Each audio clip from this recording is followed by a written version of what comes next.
ಹರೇ ಕೃಷ್ಣ. ಎಲ್ಲ ಕೇಳುಗರಿಗೂ ಭಗವದ್ಗೀತಾ ಅಧ್ಯಯನಕ್ಕೆ ಸ್ವಾಗತ. ಕ್ಷೇತ್ರಜ್ಞ ಯೋಗ ಎಂಬ ಹೆಸರಿನ 13ನೇ ಅಧ್ಯಾಯವನ್ನು ನಾವು ಅಧ್ಯಯನ ಮಾಡುತ್ತಿದ್ದೇವೆ. ಪ್ರಕೃತಿ, ಪುರುಷ ಮತ್ತು ಪ್ರಜ್ಞೆ ಈ ವಿಚಾರಗಳ ಕುರಿತಾಗಿ ನಮಗೆ ತಿಳಿಸಿಕೊಡುವಂತಹ ಅಧ್ಯಾಯ ಇದು. ಜ್ಞಾನವನ್ನು ಪಡೆಯಲು ಹೊಂದಿರಬೇಕಾದಂತಹ 20 ಅರ್ಹತೆಗಳ ಕುರಿತಾಗಿ ನಾವು ನೋಡುತ್ತಿದ್ದೇವೆ. ಈ 20 ಅರ್ಹತೆಗಳಲ್ಲಿ ಮೊದಲನೆಯದು ವಿನಮ್ರತೆ. ಇತರರಿಂದ ಗೌರವ ಪಡೆಯುವ ತೃಪ್ತಿಗಾಗಿ ಮನುಷ್ಯನು ಕಾತರನಾಗದೇ ಇರುವುದನ್ನು ವಿನಮ್ರತೆ ಎಂದು ಕರೆಯಲಾಗಿದೆ. ಅಹಿಂಸೆ ಎಂದರೆ ಒಬ್ಬ ವ್ಯಕ್ತಿಗೆ ಶಾರೀರಿಕವಾಗಿ ಅಥವಾ ಮಾನಸಿಕವಾಗಿ ಹಿಂಸೆಯನ್ನು ಉಂಟು ಮಾಡದೇ ಇರುವುದು. ಸಾಮಾನ್ಯ ಅರ್ಥದಲ್ಲಿ ಇದು ಇನ್ನೊಬ್ಬ ವ್ಯಕ್ತಿಯನ್ನು ಕೊಲ್ಲಬಾರದು ಅಥವಾ ನಾಶ ಮಾಡಬಾರದು ಎಂಬುದನ್ನು ತಿಳಿಸುತ್ತದೆ.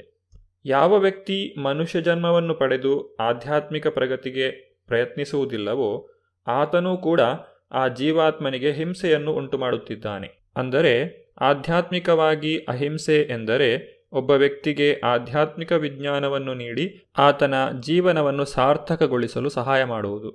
ತಾಳ್ಮೆ ಎಂದರೆ ಅಪಮಾನವನ್ನು, ಅಗೌರವವನ್ನು ತಡೆದುಕೊಳ್ಳಲು ಅಭ್ಯಾಸ ಮಾಡುವುದು. ಒಬ್ಬ ವ್ಯಕ್ತಿ ಆಧ್ಯಾತ್ಮಿಕ ವಿಜ್ಞಾನದಲ್ಲಿ ಮುಂದುವರಿಯುವಾಗ ಆತನಿಗೆ ಎಷ್ಟೋ ಅಗೌರವಗಳು, ಅಪಮಾನಗಳು ಸಿಗುತ್ತವೆ.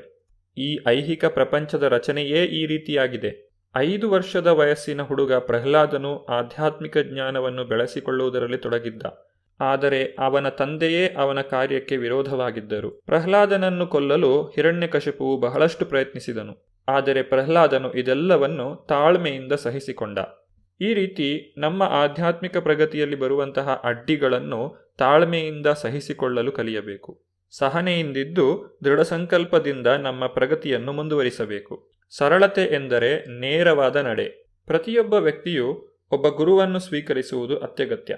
ಒಬ್ಬ ಗುರುವಿನ ಉಪದೇಶವಿಲ್ಲದೆ ವ್ಯಕ್ತಿಯು ಆಧ್ಯಾತ್ಮಿಕ ವಿಜ್ಞಾನದಲ್ಲಿ ಮುಂದುವರಿಯಲು ಸಾಧ್ಯವಿಲ್ಲ.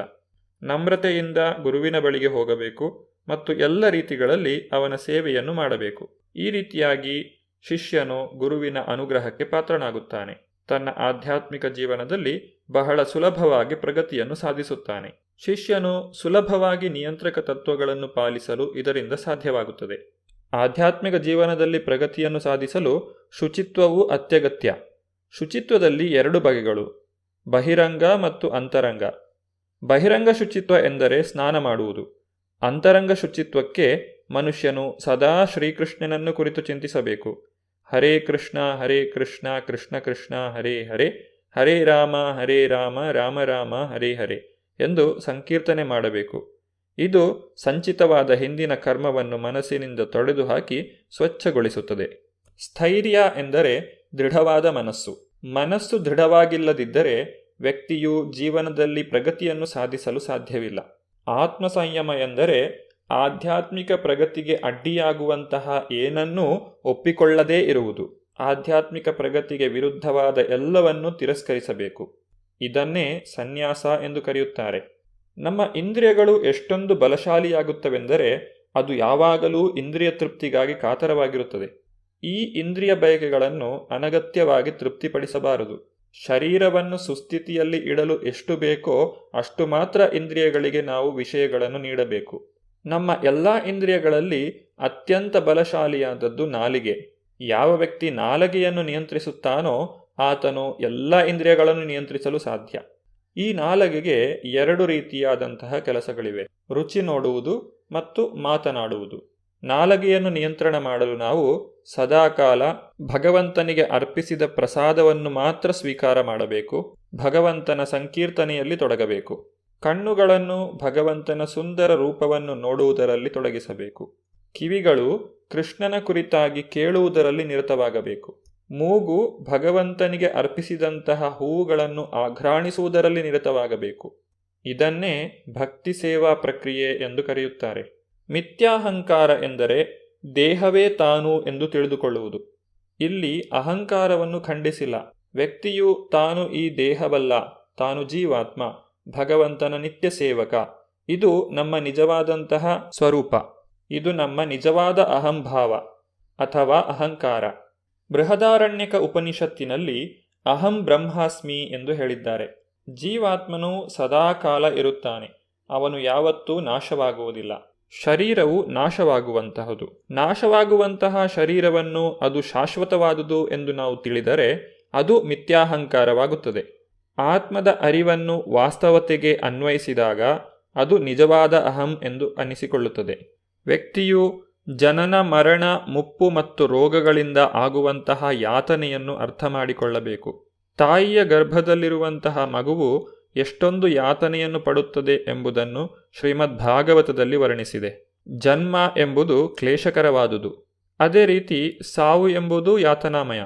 ರೋಗ ಮತ್ತು ಮುಪ್ಪು ಎಷ್ಟೊಂದು ನೋವನ್ನು ಕೊಡುತ್ತದೆ ಎಂದು ನಮಗೇ ಗೊತ್ತಿದೆ. ಈ ಕಾಯಿಲೆಗಳು, ಮುಪ್ಪು ಇದು ಯಾರಿಗೂ ಬೇಡ. ಆದರೂ ಸಹ ಇದರಿಂದ ತಪ್ಪಿಸಿಕೊಳ್ಳುವ ಹಾಗಿಲ್ಲ. ಹುಟ್ಟಿದವರು ಸಾಯಲೇಬೇಕು, ಮುಪ್ಪು ಮತ್ತು ಕಾಯಿಲೆಗಳಿಗೆ ಒಳಗಾಗಲೇಬೇಕು. ಈ ವಿಚಾರಗಳ ಕುರಿತಾಗಿ ಅವಲೋಕಿಸಿ ವ್ಯಕ್ತಿಯು ಆಧ್ಯಾತ್ಮಿಕ ಜೀವನದಲ್ಲಿ ಆಸಕ್ತಿಯನ್ನು ಬೆಳೆಸಿಕೊಳ್ಳಬೇಕು. ಮಕ್ಕಳು, ಹೆಂಡತಿ ಮತ್ತು ಮನೆಗಳ ವಿಷಯದಲ್ಲಿ ಆಸಕ್ತಿ ಇರಬಾರದು ಎಂದರೆ ಅವುಗಳ ವಿಷಯದಲ್ಲಿ ವ್ಯಕ್ತಿಗೆ ಯಾವ ಜವಾಬ್ದಾರಿಯೂ ಇರಬಾರದು ಎಂದರ್ಥವಲ್ಲ. ಆಧ್ಯಾತ್ಮಿಕ ಪ್ರಗತಿಗೆ ಅವು ಅನುಕೂಲಕರವಾಗಿಲ್ಲದೇ ಇದ್ದರೆ ಅವುಗಳಲ್ಲಿ ಆಸಕ್ತಿಯನ್ನು ಬೆಳೆಸಿಕೊಳ್ಳಬಾರದು. ಮನೆಯನ್ನು ಸಂತೋಷಕರವಾಗಿ ಮಾಡಬೇಕೆಂದರೆ ಅತ್ಯುತ್ತಮ ಪ್ರಕ್ರಿಯೆ ಕೃಷ್ಣ ಪ್ರಜ್ಞೆ. ಸಂಪೂರ್ಣ ಕೃಷ್ಣ ಪ್ರಜ್ಞೆಯಲ್ಲಿ ಇರುವಂತಹ ವ್ಯಕ್ತಿ ತನ್ನ ಮನೆಯನ್ನು ಬಹು ಸುಖಕರವಾಗಿ ಮಾಡಲು ಸಾಧ್ಯ. ಕೃಷ್ಣ ಪ್ರಜ್ಞೆಯ ಈ ಪ್ರಕ್ರಿಯೆಯು ಅತ್ಯಂತ ಸುಲಭವಾದದ್ದು. ಹರೇ ಕೃಷ್ಣ ಕೃಷ್ಣ ಕೃಷ್ಣ ಹರೇ ಹರೇ, ಹರೇ ರಾಮ ರಾಮ ರಾಮ ಹರೇ ಹರೇ ಎಂದು ಜಪ ಮಾಡುವುದು, ಶ್ರೀಕೃಷ್ಣನ ಪ್ರಸಾದದ ಶೇಷವನ್ನು ಸ್ವೀಕರಿಸುವುದು, ಭಗವದ್ಗೀತೆ ಮತ್ತು ಶ್ರೀಮದ್ ಭಾಗವತಗಳಂತಹ ಗ್ರಂಥಗಳನ್ನು ಕುರಿತು ಚರ್ಚೆ ಮಾಡುವುದು, ಶ್ರೀ ವಿಗ್ರಹವನ್ನು ಪೂಜಿಸುವುದು, ಇವಿಷ್ಟನ್ನು ಮಾಡಿದರೆ ಸಾಕು. ಈ 4 ಸಂಗತಿಗಳು ಮನುಷ್ಯನಿಗೆ ಸುಖವನ್ನು ತರುತ್ತದೆ. ಮನೆಯಲ್ಲಿರುವ ಎಲ್ಲ ಸದಸ್ಯರಿಗೂ ಇದೇ ರೀತಿಯಾದಂತಹ ತರಬೇತಿಯನ್ನು ಕೊಡಬೇಕು. ಬೆಳಗ್ಗೆ ಮತ್ತು ಸಂಜೆ ಕುಟುಂಬದ ಎಲ್ಲ ಸದಸ್ಯರು ಕುಳಿತುಕೊಂಡು ಹರೇ ಕೃಷ್ಣ ಕೃಷ್ಣ ಕೃಷ್ಣ ಹರೇ ಹರೇ, ಹರೇ ರಾಮ ರಾಮ ರಾಮ ಹರೇ ಹರೇ ಎಂದು ಸಂಕೀರ್ತನೆ ಮಾಡಬೇಕು. ಆದರೆ ಯಾವಾಗ ಸಾಂಸಾರಿಕ ಜೀವನವು ಆಧ್ಯಾತ್ಮಿಕ ಬದುಕಿಗೆ ಹೊಂದಿಕೊಳ್ಳುವುದಿಲ್ಲವೋ ಆಗ ಅದನ್ನು ತ್ಯಾಗ ಮಾಡಬೇಕು. ಮನುಷ್ಯನು ಸಾಂಸಾರಿಕ ಜೀವನದ ಸುಖ ದುಃಖಗಳಲ್ಲಿ ಆಸಕ್ತಿಯನ್ನು ಇಟ್ಟುಕೊಳ್ಳಬಾರದು. ಏಕೆಂದರೆ ನಿಜವಾದ ಸುಖವು ಈ ಭೌತಿಕ ಜೀವನದಲ್ಲಿ ದೊರಕಲು ಸಾಧ್ಯವಿಲ್ಲ. ಸುಖ ಮತ್ತು ದುಃಖಗಳು ಐಹಿಕ ಬಾಳಿನಲ್ಲಿ ಹಾಸುಹೊಕ್ಕಾಗಿರುವಂತಹ ಅಂಶಗಳು. ಇವುಗಳನ್ನು ಸಹಿಸಿಕೊಳ್ಳಲು ಕಲಿಯಬೇಕು. ಮನುಷ್ಯನು ಸುಖ ದುಃಖಗಳನ್ನು ನಿಯಂತ್ರಿಸಲು ಸಾಧ್ಯವಿಲ್ಲ. ಸುಖ ದುಃಖಗಳೆರಡರಲ್ಲೂ ವ್ಯಕ್ತಿಯು ಸಮಚಿತ್ತನಾಗಿರಬೇಕು. ಸಾಮಾನ್ಯವಾಗಿ ನಮಗೆ ಇಷ್ಟವಾದದ್ದು ದೊರೆತಾಗ ಬಹಳ ಸಂತೋಷವಾಗುತ್ತದೆ. ಇಷ್ಟವಲ್ಲದ್ದು ಪ್ರಾಪ್ತಿಯಾದರೆ ದುಃಖವಾಗುತ್ತದೆ. ಯಾವ ವ್ಯಕ್ತಿ ಆಧ್ಯಾತ್ಮಿಕ ಸ್ತರದಲ್ಲಿರುತ್ತಾನೋ ಆತನನ್ನು ಈ ಸಂಗತಿಗಳು ಕಲಕುವುದಿಲ್ಲ. ಈ ಸ್ಥಿತಿಯನ್ನು ತಲುಪಲು ವ್ಯಕ್ತಿಯು ಆಧ್ಯಾತ್ಮಿಕತೆಯನ್ನು ಅಭ್ಯಾಸ ಮಾಡಬೇಕು. ಶ್ರವಣ, ಕೀರ್ತನ, ಅರ್ಚನ, ನಮಸ್ಕಾರ ಮೊದಲಾದಂತಹ ಭಕ್ತಿ ಸೇವೆಯ 9 ಪ್ರಕ್ರಿಯೆಗಳಲ್ಲಿ ತೊಡಗಿಕೊಳ್ಳಬೇಕು. ಆಧ್ಯಾತ್ಮಿಕ ಜೀವನ ರೀತಿಗೆ ಹೊಂದಿಕೊಂಡಂತಹ ವ್ಯಕ್ತಿ ಪ್ರಾಪಂಚಿಕ ಮನೋಧರ್ಮದ ಜನರೊಂದಿಗೆ ಬೆರೆಯಲು ಇಷ್ಟಪಡುವುದಿಲ್ಲ. ಅದು ಅವನ ಮನೋಧರ್ಮಕ್ಕೆ ವಿರೋಧವಾಗುತ್ತದೆ. ಅನಗತ್ಯವಾದ ಸಹವಾಸವಿಲ್ಲದೆ ಏಕಾಂತ ಸ್ಥಳದಲ್ಲಿ ವಾಸಿಸುವುದರಲ್ಲಿ ತನಗೆಷ್ಟು ಒಲವಿದೆ ಎಂದು ನೋಡಿಕೊಂಡು ಮನುಷ್ಯನು ತನ್ನನ್ನು ತಾನೇ ಪರೀಕ್ಷೆ ಮಾಡಿಕೊಳ್ಳಬಹುದು. ಆತ್ಮಸಾಕ್ಷಾತ್ಕಾರವನ್ನು ಪಡೆಯಲು ಭಕ್ತಿಯೋಗವು ವಿಶೇಷವಾಗಿ ಕಾರ್ಯಸಾಧ್ಯವಾದದ್ದು. ವ್ಯಕ್ತಿಗತ ಆತ್ಮನು ಪರಮಾತ್ಮನಿಗೆ ಸಲ್ಲಿಸುವಂತಹ ಸೇವೆ ನಿತ್ಯವಾದದ್ದು, ನಿರಂತರವಾದದ್ದು. ಆದ್ದರಿಂದ ಭಕ್ತಿಯು ಶಾಶ್ವತವಾದದ್ದು. ಈ ತತ್ವಶಾಸ್ತ್ರದ ದೃಢನಂಬಿಕೆಯಲ್ಲಿ ಮನುಷ್ಯನು ಸ್ಥಿರನಾಗಿರಬೇಕು. ಶ್ರೀಮದ್ ಭಾಗವತದಲ್ಲಿ ವರ್ಣಿಸಿರುವಂತೆ ವದಂತಿ ತತ್ತತ್ವವಿದಸ್ತತ್ವಂ ಯಜ್ಞಾನಮದ್ವಯಂ.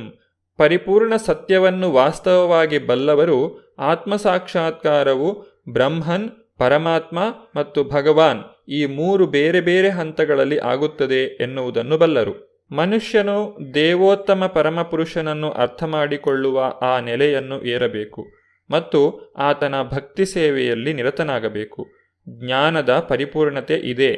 ನಮ್ರತೆಯ ಅಭ್ಯಾಸದಿಂದ ಪ್ರಾರಂಭಿಸಿ ಪರಮ ಸತ್ಯನಾದ ದೇವೋತ್ತಮ ಪರಮಪುರುಷನ ಸಾಕ್ಷಾತ್ಕಾರದವರೆಗೆ ಈ ಪ್ರಕ್ರಿಯೆಯು ನೆಲದ ಅಂತಸ್ತಿನಿಂದ ಪ್ರಾರಂಭಿಸಿ ಮೇಲಿನ ಅಂತಸ್ತಿನವರೆಗೆ ಹೋಗುವ ಮೆಟ್ಟಿಲು ಶ್ರೇಣಿಯಂತೆ.